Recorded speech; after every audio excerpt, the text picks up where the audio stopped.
Charlie, I turn it over to you. Okay. Hello, hello. Amazing. I don't think I've ever spoken where there's a crane. That is unbelievably cool. And of course, when you speak at a conference about complex technologies, of course, the old technologies are extremely janky.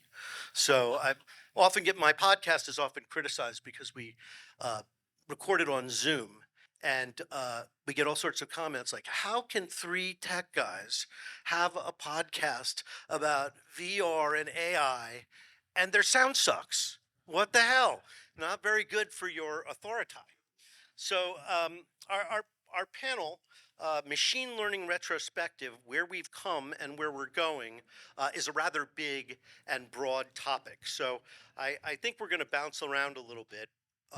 We didn't do big introductions here, but starting on the end, why don't you guys tell us a little bit about your current job, how you came to specialize in this technology, and how you work with it every day.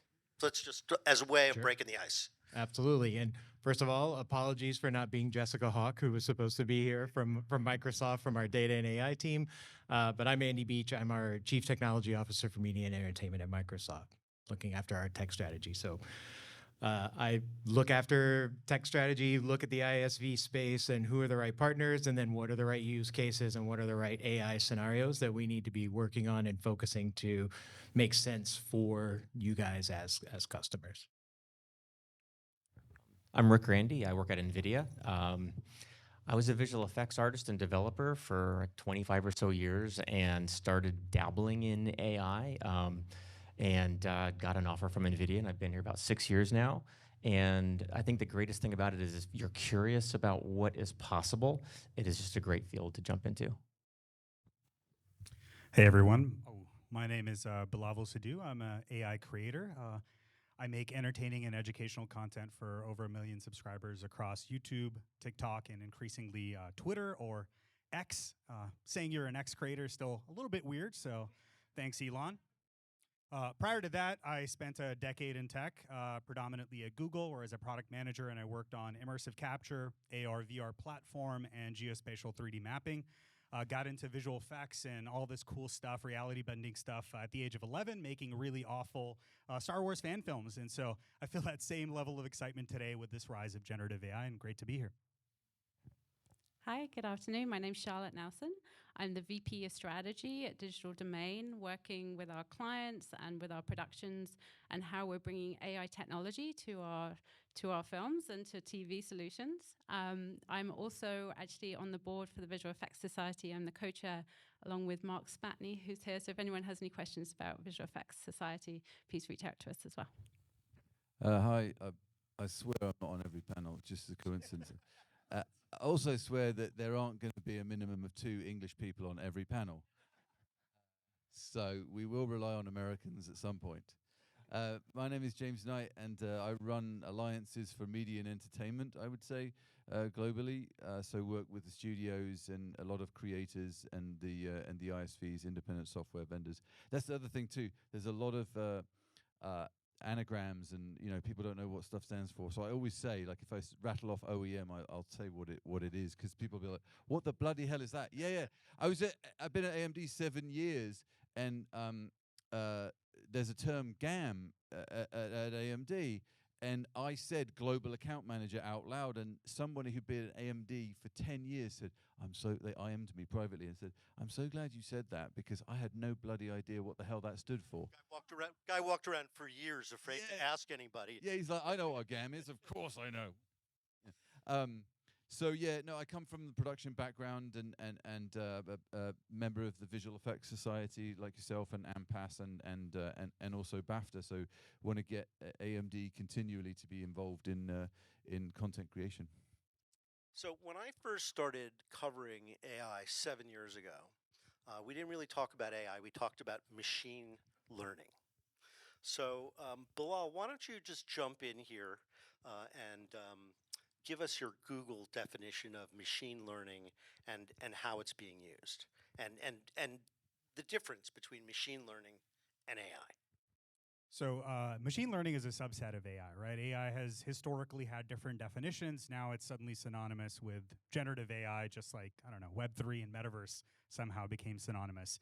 But machine learning is a different way to essentially program computers, right? Instead of giving it explicit instructions, you train it by giving it data, giving it examples of the type of output it should generate, and it kind of does the programming for you.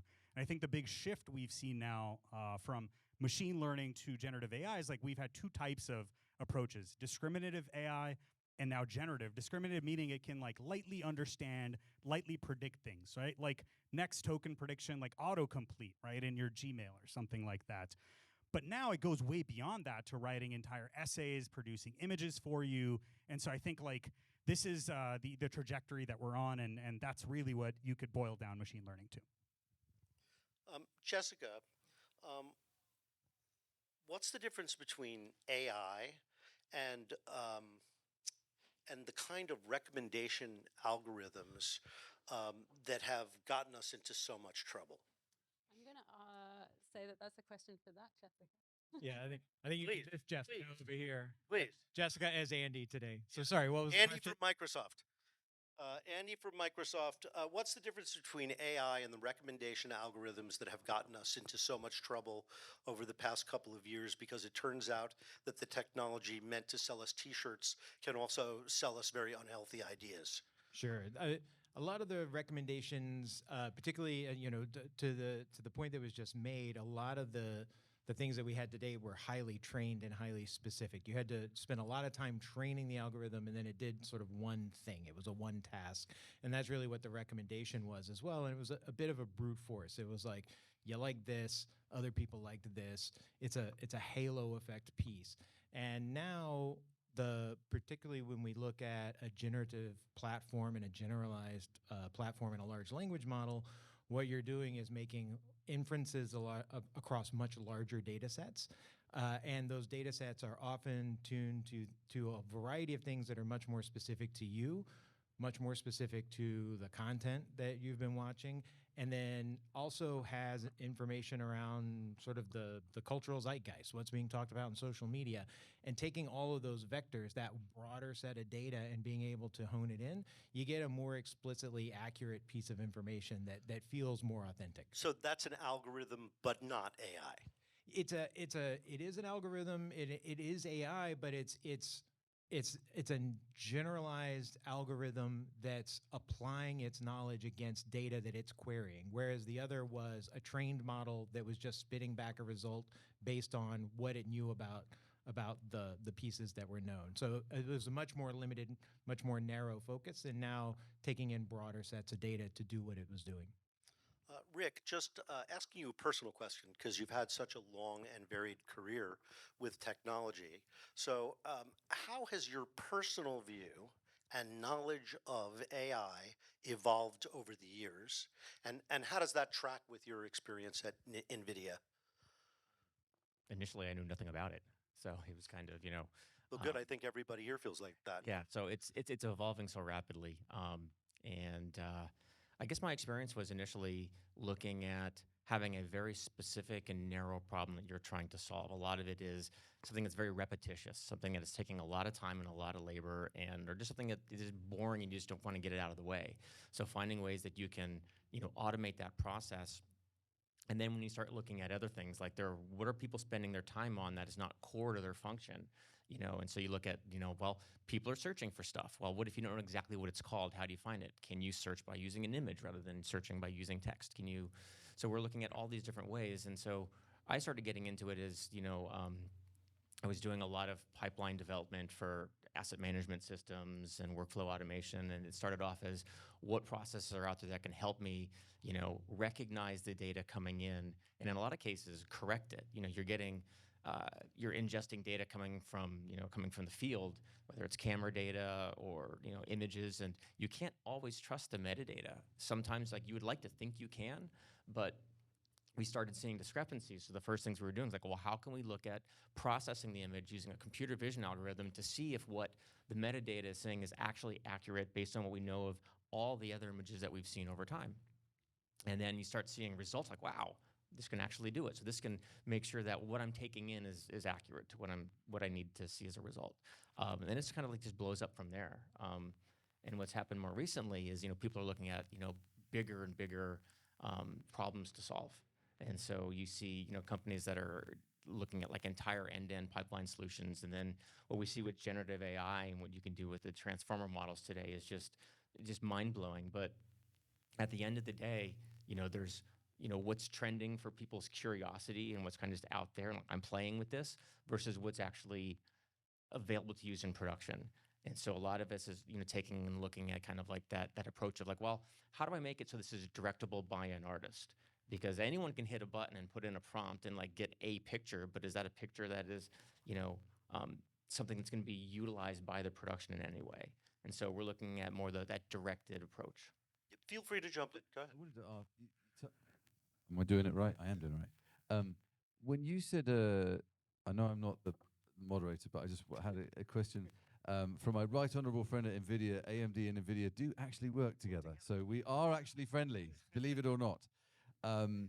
So when you said trust the metadata, is that because either it might be inaccurate in some cases, or it's just not what the human, the artist, would want? Could be inaccurate. Okay. Yep. Okay. As things go through, like a lot of times metadata is lost. People are sending images around and things like, and so someone says, oh, okay, well, I'll just I need to have metadata in order to pass this down the pipeline, so I will attach metadata to it. And so so if it's not directly from the source, some of it might be stripped away. It might not. The original metadata might not be there. That's what you mean, type thing. Not okay. I understand. Yeah. I know. Now I'm doing it with the microphone.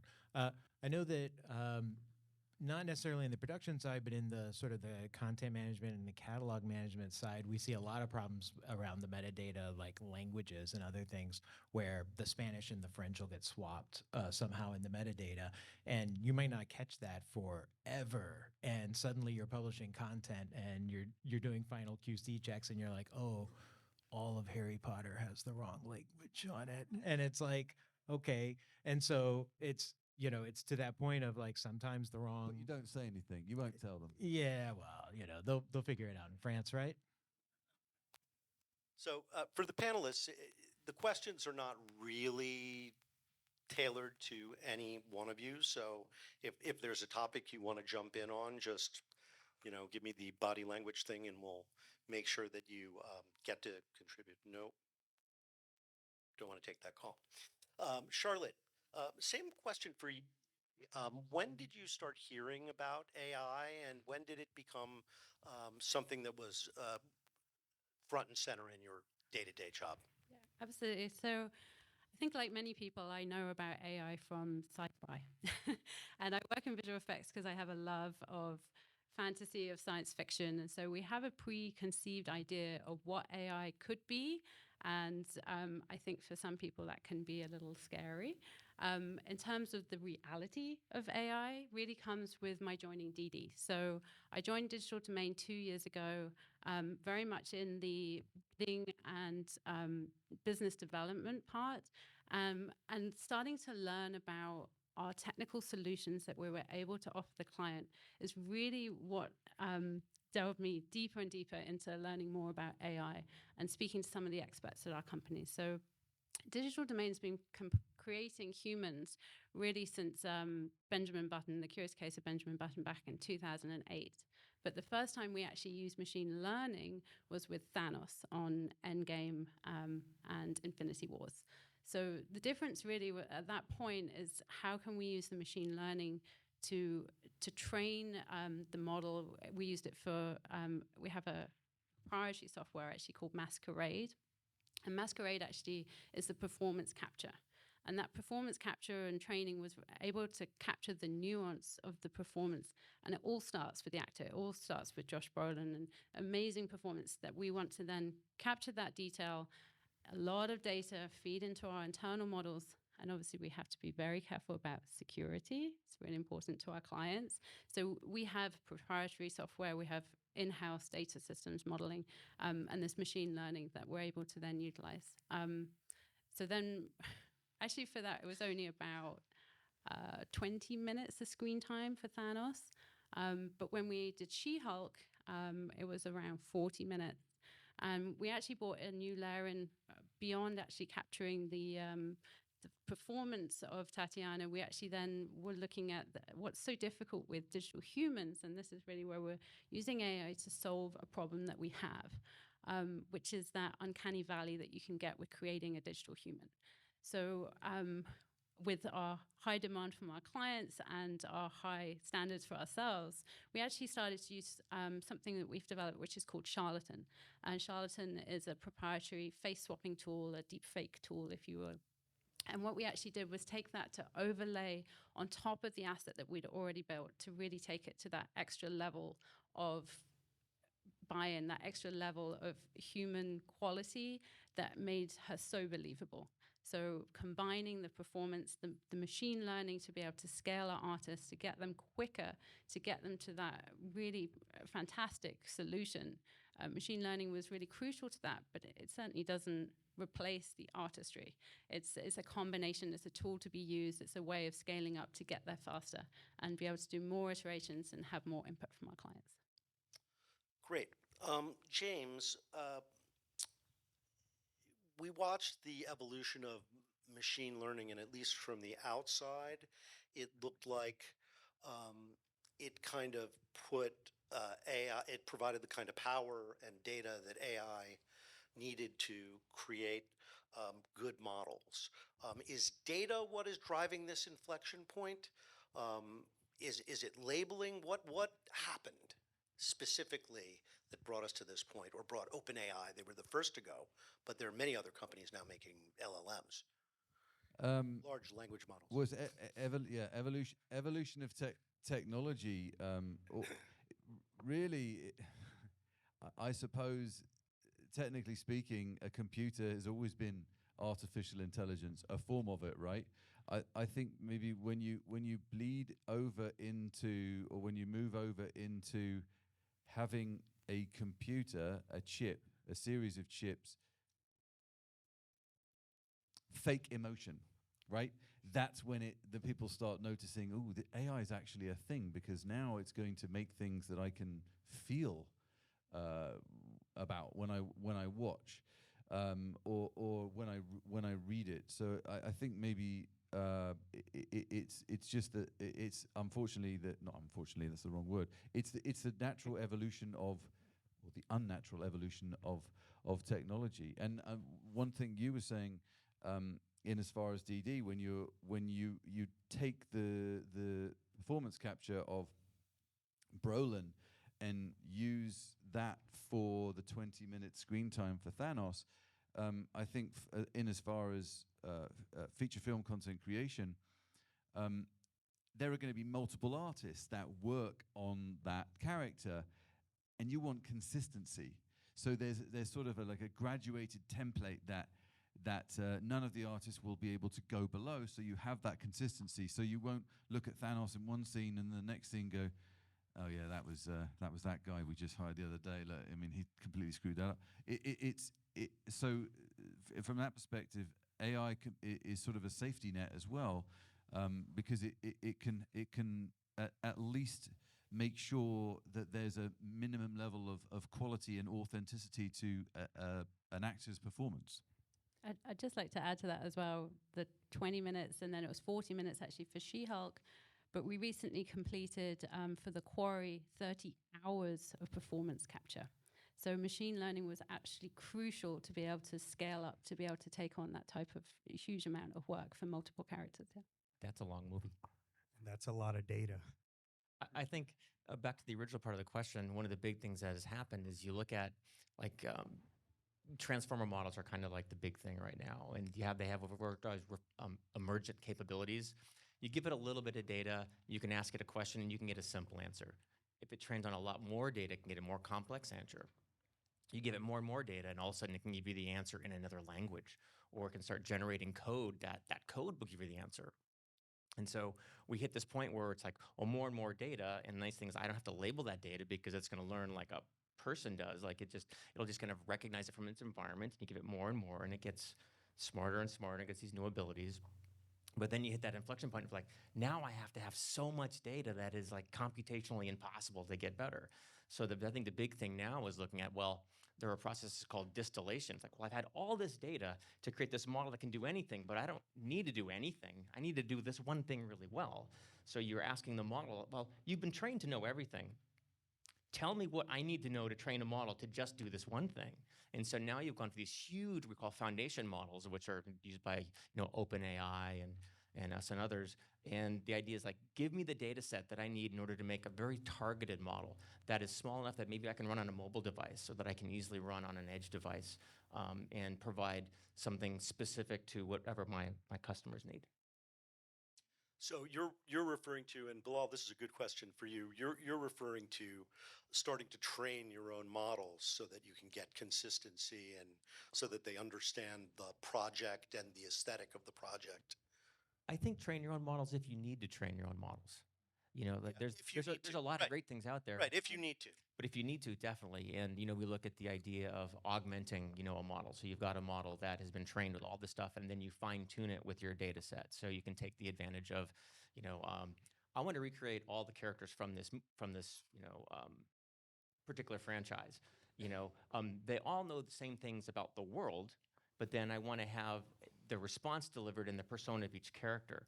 So you have this overall fine tuning that you're going to have on the model. So it knows how to formulate an answer or converse with you, but then it knows the lore of the universe. And then on top of that, you want to be able to, instead of having to have a model for every single person, you want to have that generalized model, but then have the system be There able are two great examples of this that have been in the news, right? One is Showrunner AI. I don't know if you all have heard about this. I wrote a popular story about it 2 weeks ago. It is a text to episode generator, but the text is like 2 words, like put this model of Charlie into a South Park episode. So it was running South Park because it's really simple paper cutouts, and it ate all the South Park episodes. And so you give it a character, you give it a setting in which, do you want Cartman, Kenny, the whole gang? Do you want the teachers? And then it spews out in seconds an entire episode with editing, scoring, voices. As always, the voices, sound is always the biggest challenge, partly because you can't see it. But I thought that was a really, really interesting story. They're not releasing it. And I think probably, if not right now, maybe soon, they're going to get a cease and desist from Comedy Central. It's not for profit, which is a great thing to say if you're afraid somebody's going to sue you. You don't want to be seen as making money. But Ted Shilowitz said on our podcast, that is true, but they're raising money from venture capitalists. So is it not for profit really? Or not for profit like that piece of content isn't generating a profit, but their motives are for profit. So that sort of takes us down the rabbit hole of intellectual property, which is sort of what we started off talking about, right? Because, one of the things about AI, sorry, I'm not a panelist, I'm just going to go on. One of the things about AI is that everything it makes is familiar. Right? It's Bilal, right? That's the uncanny thing about it, is that it operates on nostalgia. And that's scary, right? Well, it feels like it knows something about you. Or the distillation of all of us, right? Like Yeah. all the stuff, like to your earlier data point, and then the customized models. Like data is absolutely the new oil, right? Like that's the popular saying, and it's fueling these large pre-trained model. Like if we go back 4 hype cycles ago, big data was like the term du jour, right? And in a sense, Web 2.0 with like all these UGC platforms, we've been producing all this image, text, audio, video, data that's going out there, right? And like it is in a sense a reflection of us. And I think the popular thing to say is like it's a distillation of all human knowledge and creativity. And now you can argue, Reddit is a part of that. Is that entirely knowledge? I don't know, but it certainly is a reflection of us. But then you've got this massive model, right? Like Stable Diffusion to me is wild because that's like 200 terabytes of imagery that's been distilled down to this like 5 gigabyte file, right? That can basically conjure up all this stuff that's familiar to And you us. can run it on the laptop on your desk, right? So Right. Stable Diffusion, the horse has left the barn. Yeah. There is no regulating it, right? It's running on laptops and computers all over the world right now. Totally. And then So people who are going to regulate are going to have a hard time because like regulating mercury at this point. Oh my God. And I was talking to somebody who's working on the data content authenticity initiative. Like provenance is such a hard problem, right? Yeah. So it's funny to me that like speaking as like an indie creator on this panel of like, largely corporate folks, right? It's like, I wonder if y'all would agree with the fact that there's almost like a trickle up effect happening here where it's like the indies that are more unencumbered to go play with these models. I mean, you did some amazing Forbes pieces on, like indies that are creating these cinematic style trailers, right? Yeah. Do you guys know this? That cinematic AI is a thing, and its primary manifestation is fake movie trailers. I mean, who knew we could have a film festival and have 2 hours of generative AI film trailers? Now, part of that is that the video output is only 4 seconds long. So a trailer is generally a montage. So it lends That's the itself great part, to it. yeah. You have no Um, continuity. It's like cool image, cool image, cool image, maybe some motion in there. And Exactly. And you throw up a title, danger, right? but Cut. But yeah, but those things are great because they relieve the artists of the responsibility of the two things that are very hard for indies to compete on. One is story, and the other is dialogue, and the third one, which is a problem that we all share, is sound. And that's where, but the images themselves are stunning. Now, a follow-up question, one of the problems that those artists face is they're using an off-the-shelf model. They're not using self-trained models. So their problem is image and shot matching, because even though it's a montage, it has to look like it's from the same movie. And that is a prompt art. Totally. Like, how do you fine tune these models using Dream Booth or LoRa? How do you like really, essentially like the prompt engineering part that was earlier brought up, though? Not a huge fan of that term. Yeah, I think you're totally because right. where's the engineering? I think this is a user experience problem. to It's me, an art, right? trust me. ML whisperer, right? Like, or whatever term we're going to come up with. But I think it's funny because, again, this is where it's interesting, right? There's all these like data use, like the fact that these large foundational models were trained on, let's say, imagery off the internet, how do you know the provenance of Lion 5B, all this other stuff? And then is training on copyright material fair use? That's still an open debate. But even with the tools, to your point, that creators have, like, there are all these like constraints, right? It's like it can do these things and it can't do these things, right? Yeah, you can't have your character randomly change eye color between shots, right?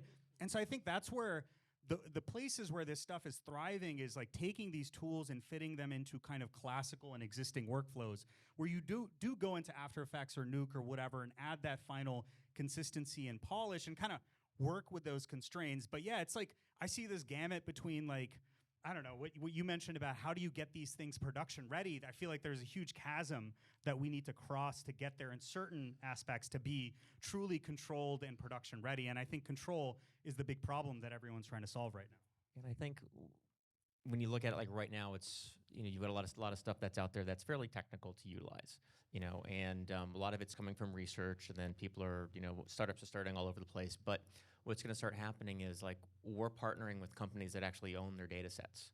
So like we haven't released a model in the wild, even though we've done a lot of the research, because Adobe Firefly, right? we work with Adobe Firefly, and they have like, hey, they have this stock catalog, they have all this images, they have the rights to, they can train their own model. Right. We're working with Shutterstock, we're working with Getty Images. Getty Images has the billions of images that you need in order to create. Right. Meta just put out a model for making audio, and it was all based on licensed audio. There's no scraping up the internet and stealing everybody's music. Exactly. So when those services are going to be becoming available, and they'll also look at adding, okay, well, if you're going to be fine-tuning these, you fine-tune it with the images that you own, that you have the rights to, and so then you can make that customized version of it. But you don't need to spend the time, the money, and the effort of creating that foundational model, because that's been done by, Shutterstock and Getty and Adobe and. Yeah, I think Research though is- on the tuning part, I think what comes around, and this is a piece we've been talking about at Microsoft more and more, is bringing your own data sets to the algorithm or to the GPT or whatever it is, doesn't necessarily mean you have to retune anything. You're just using it to get the right query and the right response, and then it builds something off of your data set. But you don't have to introduce your data set into the training model as part of that, which means you're protecting yourself. You're basically air gapping your intellectual property from the trained model. So you're getting the result you need, but you're also keeping your security and your peace of mind and your IP where it needs to be. Charlotte? Yeah, I was just going to add that research and inspiration from historical art and architecture is not a new part of the creative process. We've been doing this is just a way of helping us to get there quicker. And unfortunately, AI is not a magic button. Anyone who has a vision in their head and is looking for AI to solve that quickly for them, I think will find themselves quickly frustrated by the tools that are available at the moment, and will find themselves going back to traditional hands-on methods. They can take the models and inspiration, but there's still a creative process of actually decision-making, of choosing this image over that image, and using those tools to help you get there quicker, but you still need that artistry, you still need that 20% on top of that makes it very human, very unique. I will say this, in my experience covering the topic, there is a chasm that exists between professional storytellers and other people trying to prompt AI. And Eugene Chung, who's a director, volumetric director, who I know well, sent me a AI scene that he made on a ski lift in Park City on his phone when all this started to hit in this was last semester, so it must have been in the fall. And he came up with a prompt that was an orc breaking up with an elf in a 1950s diner in iambic pentameter. It was freaking great because he's an artist, right? Who else would think of that?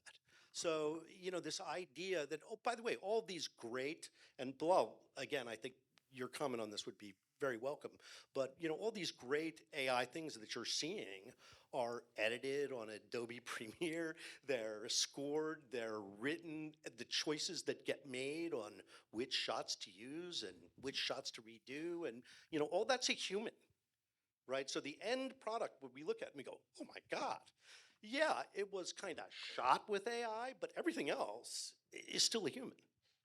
It's another tool in the toolbox, right? And I think this is why we're not going to have like prompt a movie and have that be great. I mean, what a dystopian future where it's just like a TikTok style algorithm and it's just a feed of generative content, right? And then that's all. And then there's some sort of feedback loop with your biometric signals or whatever. Hey, maybe that could happen in some capacity, but I certainly hope that is not the main future. But to your point, it's all about taste, right? And I think like there are Yes. really interesting approaches, such as ControlNet, where, like text is such a freaking fickle way to describe the intricate composition of a scene. And yeah, you could mash up some very unique and powerful tokens, but if you're a trained, visual artist and you know how to use a Wacom tablet and you know exactly the composition you want, now you can just sketch out some scribbles and then use that as a basis. So I think we'll have higher bandwidth ways to And again, work you're with these talking models. there about training your own model. Yeah, or prompting it in Giving it a visual ways. prompt Totally. Yeah. rather than a text Yeah, prompt. to your point. Yeah, it's more of that. Like to me, you're absolutely right. Just saying it is another tool in the toolbox is the right way to think about it. And to me, it's really a democratization, right? Like if we think about like what Avid did for editing in the 90s, it brought in a lot more work. Some of that work was great. Some of it was garbage.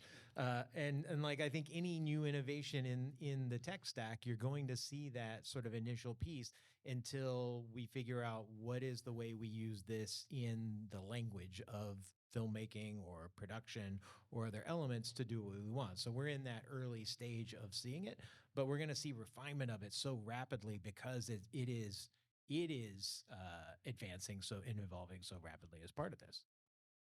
You still have to put actual work into something. I think when Honestly, it's about the idea, yeah, right? yeah, It has to be a work. great idea. Otherwise, it doesn't matter what it looks like. Well, we've all got. I don't know. Everybody knows a ridiculously talented person in their friend group, but if that friend is inherently lazy, that talent is never going to be seen. You can't just be talented and then not have some grit, right? The same thing is true of AI. You can embrace it, But if you're just looking for the soft option or the shortcut, I'm just going to use AI, hit enter, and then publish it on YouTube, you're not going to get a million bloody hits. You've got to actually put some work in. Because everyone else is doing that, and you have now a bunch of mid content, right? To use the Gen Z term, it's a multiplier. So if you're not a creator, you can start creating stuff. But if you are a creator, you'll be a 10x, 100x creator. Yeah, because some of these trailers that we were talking about were made in a day, right? I mean, things that would take Weeks, if film not students months and months to make can be made in 8 hours.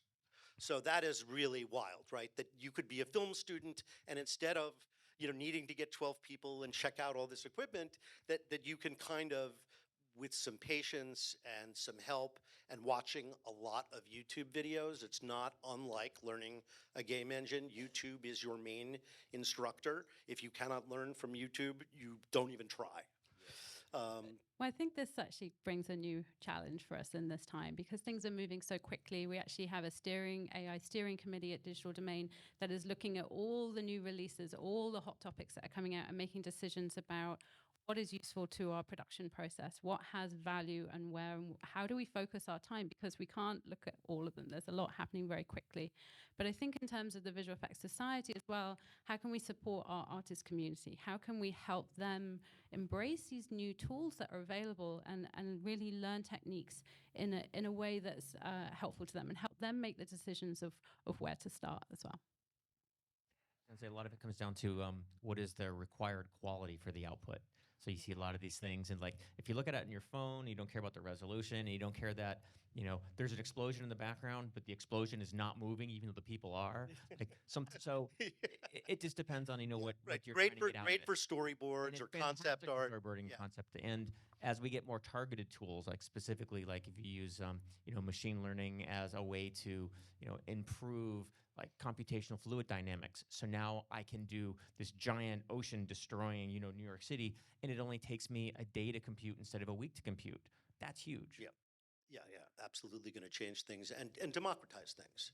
Well, although, as I said, the people for whom it's being democratized generally lack some of the critical skills, great ideas, great storytelling, great sound, that ultimately is going to produce content that people would pay for.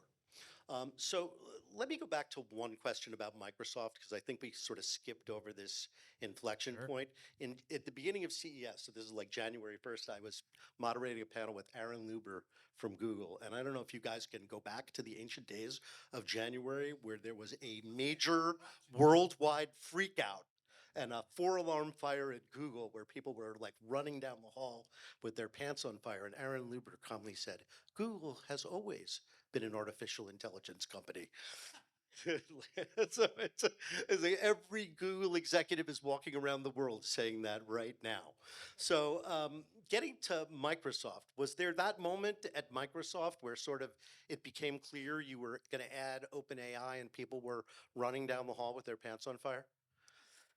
It's funny. It came about slowly and then all at once, right? Like AI is not a new thing at Microsoft. I remember we've had a cognitive services team doing a ton of things with some of the more directed trained models since the early days of Azure, like 2010, 2014, that time frame. We've had work going. Microsoft Research has been in the AI and ML space since, frankly, the 90s.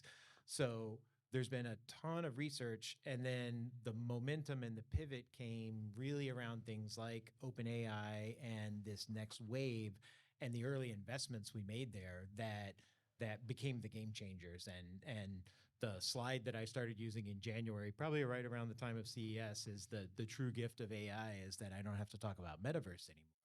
And that was, I know somebody mentioned Web3, and I had sort of a deja vu. like nobody has PTSD, asked me about Web3. blockchain or NFT Yeah. in months, and Yeah. it was like truly a gift. I know it really well. All I could say is that when he said that Metaverse and Web3 went together somehow, I was like, "Oh, that's last year's conference." So, thank God we don't have to go there. By the way, not related, my vote. Bilal, here's a question. Actually, of all the panelists, I send the questions in advance that I'm thinking about, and usually get 1 or 2 responses, usually the morning of, because people are busy and they have other things to do. But Bilal is an artist, so he jumped in early with a great question, and one close to my heart because I've spent so much time covering extended reality. So how about a question about the relationship between AI and XR, i.e. AI's role in perception stacks underpinning AR VR platforms, and now increasingly in content generation and in gameplay itself. So there's a lot of ways to unpack that, but since it's your question, go. All right. Yeah. I mean, Metaverse. Sorry. We're going to talk. No, carry on. Yeah, You could do it. I don't have. Now, I think machine learning has been such a key part of AR VR platforms, right? On the perception side, basically real-time motion tracking, SLAM tech, depth perception. How do you deal with occlusions? How do you deal with relighting? How do you deal with anchoring and relocalizing content? All that type of stuff, right? Computer vision. Computer vision, basically, right? Which is and some of that was ML-based computer vision. Some of it was just classical computer vision. And, that was kind of invisible to the user, right?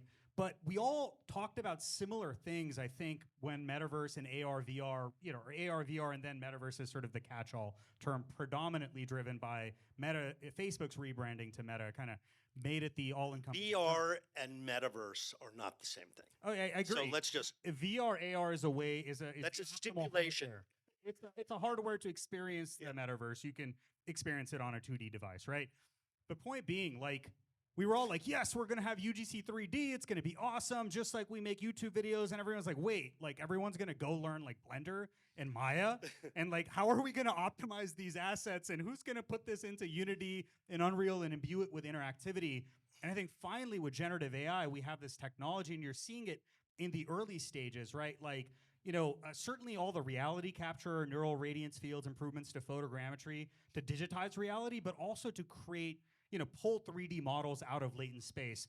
I think in this is exciting because now we can finally, in a time and cost-efficient fashion, populate the so-called metaverse. And that's exciting to me. And plus the AI agent stuff, which you've covered too. I mean, the South Park thing is an example of that. Now we don't have to have these NPCs, and let's not comment on the trend where on TikTok people are pretending to be NPCs. The other story I was referring to earlier that I didn't finish that thought was InWorld, which creates sentient non-player characters. Sentient in quotes, please. But it can imbue non-player characters with goals and a backstory and things we would associate with human characters. And in fact, they have some autonomy. It's not a branching dialogue. They actually say things based on what they feel. Westworld, right? Narratives.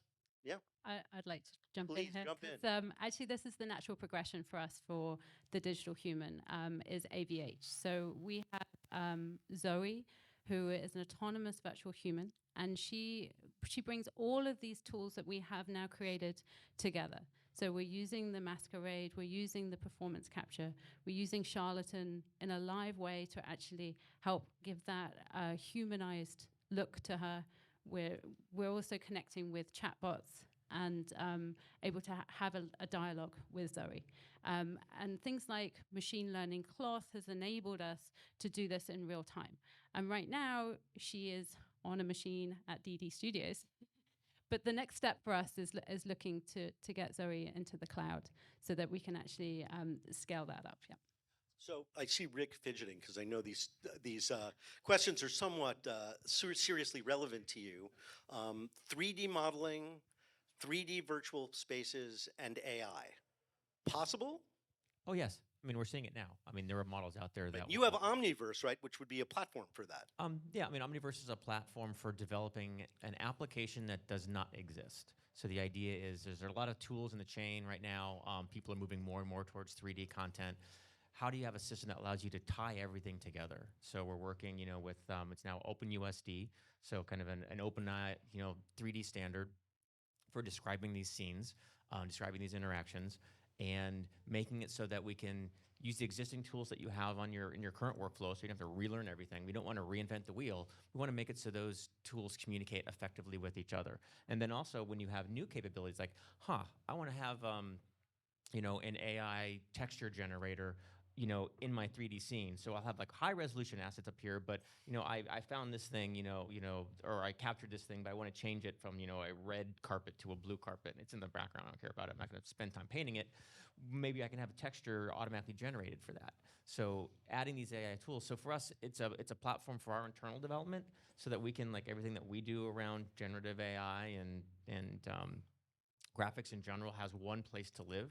But then we're just making it available to everybody else, whether you're in manufacturing or media. Yeah, I love this idea, because what you're saying We do too. is that inside of a 3D environment you might be looking at in Blender or Unity, AI might be able to play a role in, okay, you built a wall, but it can suggest what the wall's going to be. Yeah, and AI tools have been out there for artists for years. Like, we released referred to as an auto encoder for denoising years ago with our optics platform.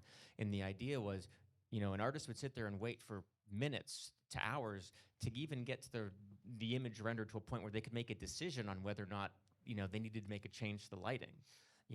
And we made something that doesn't just interpolate the pictures, but actually revisualizes it, so that you can make that decision. It kind of looked more like a watercolor in some respects at a low number of samples, but you could make that decision on whether or not you needed to make a change to the lighting or materials, and it did that nearly instantaneously, a few milliseconds. So rather than waiting minutes or hours, you waited for the first few passes, you hit the button, like, oh, that's what it's going to look like. I can make the change. And now almost every renderer out there has a denoiser, and usually, instead of like rendering to the ground truth of 20 hours from now, you render to a certain point and then you denoise the rest. And those are the types of tools that we see coming to the forefront. And looking at taking it into AR and XR environments.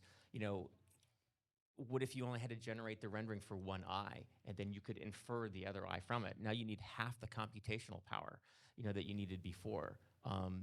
Both us and AMD have super resolution algorithms. So we have ours called DLSS. And the idea is you can render the image at 1/4 the resolution, and in a few milliseconds, it quadruples it. So you get a much higher frame rate and higher fidelity, but without taxing the compute resources. So your compute resources can, be more efficient. And that's the name of the game these days. So I've been talking for a long time, and in fact, it was the topic of my second book, the Universal Visual Browser. Universal Visual Browser is what would go in your glasses and make them an all-day, everyday wearable, and it's based on AI. And the way the Universal Visual Browser works is, of course, I'm a glasses wearer, and the way it works is it knows who you are, where you are, and what you're doing. Couldn't do that without AI, right? It knows, are you driving into the sun? Are you reading in the dark? Do you need magnifying? Because you're older. I need, if I'm reading in a low light environment, I need readers, right? I'm one of those annoying old people with flashlights in a restaurant trying to look at a menu. So a universal visual browser would be the only way to address that and put that kind of intelligence in eyewear. And then if you want to add your tweets and the weather or directions, great. But for me as a glasses wearer, I want those things, if I'm going to go through the trouble, right, there's a lot of friction, right, because you're still carrying your regular glasses, because what if your all day, every day glasses malfunction, you won't be able to drive home. So there's a lot of friction involved with doing this, even when the technology is perfect. So the benefit has to be so substantial that people would put up with that. And I think the benefit is going to be derived from AI, and that is, to me, the relationship between XR and AI. And it may be that XR will be nothing but a training tool for business and a niche game console until that happens. I think a large part of it is also understanding the environment, right? So there's a lot of systems that are being put out there. You look at autonomous vehicles, fidelity of what they need to understand is getting higher and higher. Not only do you need to understand that, there's a stop sign or traffic signal. What if the signal is out and there's an officer that's directing traffic? You need to know if the hand is stop or go. And that's a very subtle motion. And depending on the size of the sensors, it could be only a few pixels. But through machine learning, we can learn to detect that. And you can also learn to detect in the cabin, is the person driving falling asleep? Are they paying attention? If it's asking a question to the in-car system, which of the 5 people in the car asked that question? And that's going to help the blind to see. There's actually some great things that we haven't even thought about that are going to change the world for a lot of people. So James, we've got a few minutes left here. Let me bring it back to virtual production. We're on this wonderful virtual production stage with this unbelievably large screen behind us. So help me understand in the virtual production pipeline where AI is poking itself up. Right? We talked about in content creation, but how does that work in actual virtual production, which I think is the thing most people here are interested in, actually. Well, as far as I would say, so I'm going to share this with Rick because the real-time production and the real-time aspect to virtual production is very much a GPU process. AMD's role is typically between setups. So a director says that actually I want the sun to be at 10 o'clock, and I want this tree in a different location. And so you can render that out a lot quicker if you were to use Threadripper or Epic CPUs. And with the more lanes, you can plug in even more NVIDIA GPUs than you were used to. Personally, not had a lot of experience using AI in virtual production yet, so I don't. One of the things I pride myself on is not BSing, right? So that's why I'd like to share. No, that's. I mean, I love a true answer. So it makes it appear like I know what I'm talking about, right? So I know that it was used a lot on. I didn't get to go to set in Leavesden, but it was our tech and Rick's tech was used a lot for Barbie. One of the gents that worked at Fox Visual Effects Labs, we worked with NVIDIA and Unreal, and one of the things Simon mentioned it earlier that studios want to mitigate the risk of making a bad film, so they'll use virtual production to make a film before it's greenlit and see if a film sort of in essence sort of works. It's good enough. We've tested it with our families, and executives. Let's go ahead and make it. So they make the film before they make the film in an idea to mitigate the risk, because no one actually knows how to make a great film. If they did, all of them would be great. So, well, they would, wouldn't they? Right? Yeah. I mean, if there were a magic machine that would you just put the script in and it would tell you what the box office was? Yeah. I think maybe that's what they fear. That's where that's going, right? But I don't think it's going to go. Even if it could just break out that script into shots with me, that would be great. I've got a feeling directors like to do that. Someone told me. Well, that's the shortcut, isn't it? Like, make me a good film, make it about Barbie. You know what? Let's have Ryan Gosling in it. It will sell, right? I don't think it worked quite that way. That's how they start. But That's how they start. Charlie, coming back to your question about virtual production. So performance capture is a part of the virtual production process, as well as these shiny screens behind me. And what we're actually looking into is using machine learning in terms of that facial performance capture without any tracking dots on the face. And anyone who's gone through a production where you have to do an actor or an actress and put those tracking dots on day in, day out, after lunch, after snack, this is a real game changer, not only for the talent and their experience, but also for the time taken actually on set, which obviously for our clients has a cost implication. So I think this is a really good use case scenario. I think one of the easy ones we could talk about, we released some information about work we did with ILM and their stagecraft system, simply being able to search for backgrounds. So they have this massive library of HDRs they've shot for different types of skies and sky patterns, and being able to just use a natural language search to find, what fits the mood that's being asked for.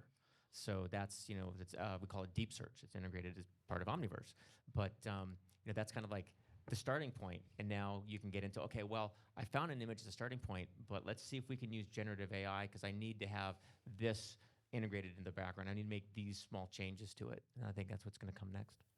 I'll throw one more at Rick, a high five around the work you guys are doing around things like lip sync, where you're taking and as part of the dubbing process, making it look like the mouth is actually saying the words, really just through taking the existing frames and being able to update it for known shapes that the mouth would make when it's using different language, that's great work, and it makes for a smoother user experience on the viewer. Yeah, I think localization is going to be huge. You know, the idea that it doesn't matter, you know, the language that you shot your media in, being able to release it so it looks natural in any other, you know, locality, I think is going to be huge. There's a company, I don't know if you guys have heard of it, Flawless AI.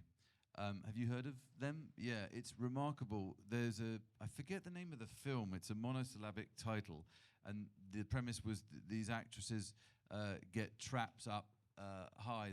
Their ladder gets falls away, and the whole premise of the film is they're on this rooftop, and there's a lot of swearing involved. And so they wanted I guess a PG or a PG-13 version. So they created the algorithms where they would replace all the F-bombs with friggin', and it was so very good, friggin', I don't know, whatever is okay with Americans because they don't like swearing. So we love language in my country, in your country. So you can't say that in a meeting, James. How many times have I told you? But they played back clips from, takes from the film to the actors themselves, and they didn't know when it was them or when it wasn't them. And then they also went a step further, and they got their same voice, their same actual voice in Japanese, in Portuguese, and I feel like that's a great area too, where AI is going to be used in foreign language. The actors who not are reading subtitles, right? The actors in France who are dubbing Ryan Gosling out of work. They don't know how he sounds so amazing. Yeah. I think one of the first use cases we're going to see is the idea of, you know, ADR. So you've shot something on set and it was great, but you know, we need to make this one change to the scene, and being able to bring the performer back into the booth. And while recording ADR, you've got some cameras set up for reference, but that reference can then be used to drive the facial changes as well. So you've already got footage of the actor on set in the right lighting condition, and now you're looking to just do that lip sync component to it. So I think a lot of these technologies, and they're going to be brought to market by DD and the different ISVs out there that are actively looking at solving these production use cases. It makes a lot of sense as well if you're already building that digital double of the actor or actress for a stunt, something that they're not able to do physically. So then, yeah, they're starting to revisit this use that they can have as well. So we have nobody on this stage who is an actor or is a member of the Writers Guild. So we're all, like everybody else here, sort of standing back, watching and waiting to go back to work. Do you think their concerns are legitimate or overstated? Why did everybody look at me? I mean, you listen, it's like Jeopardy. You just pass. Just pass. No, look, I don't think anybody really understands AI, and I'm not pointing at any unions that are on strike. Everybody's got the right and wants to make sure they preserve and do what's right for their folks. But nobody, it's too early days to understand the implications of where this is going. Like, we as technologists don't know everywhere that it's going to go and how we're going to use it. We're just trying to shape and steer it in the right way. And I think ignoring it is the wrong way to look at it. Embracing it and using it for what it can and pointing it in the directions where there is value is the right approach to take. Personally, I've suggested to many parties, all of whom did not want my input, that there should be some committee made up of union members and producers that every year can look at the advancements in technology and try and figure out what changes need to be made in the contract. The problem is these contracts get made and they last for 5 or 10 years, which in the face of technological change is ridiculous.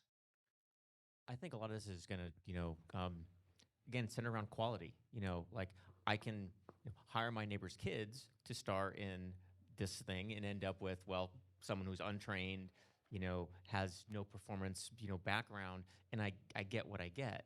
But you're hiring writers and actors because of what they've shown that they can do and what they can prove.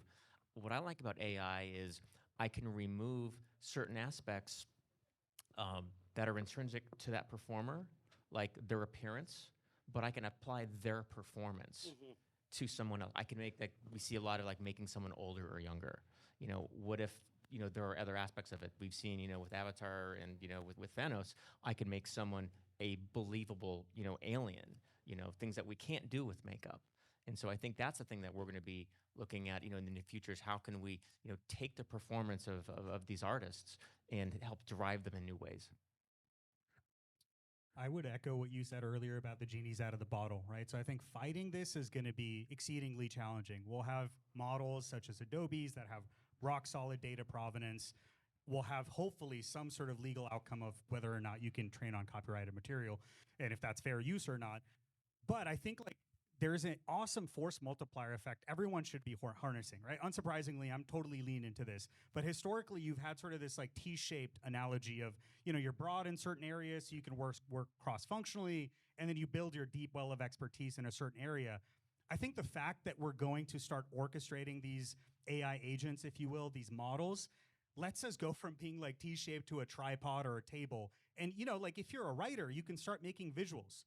If you can make visuals, you can suddenly make animations. If you're doing animations, you can practically be a director, and directors can start doing all of this stuff and really, crystallizing their vision, what's in their head, in a far more concrete sense so they can communicate with the experts. So I'm excited to see both on the high end, sort of how like, I don't know, Marvel with the treasure trove of visual umami at their disposal and AAA talent, like how is that gonna raise the ceiling altogether? But at the same time, like, what are indies going to be able to do, right? So I think like we have to lean into this, and figuring out a path to coexist with this technology would be a better one than trying to push back on it. Finding a path to coexist with this technology is a fantastic place to end, and we are out of time.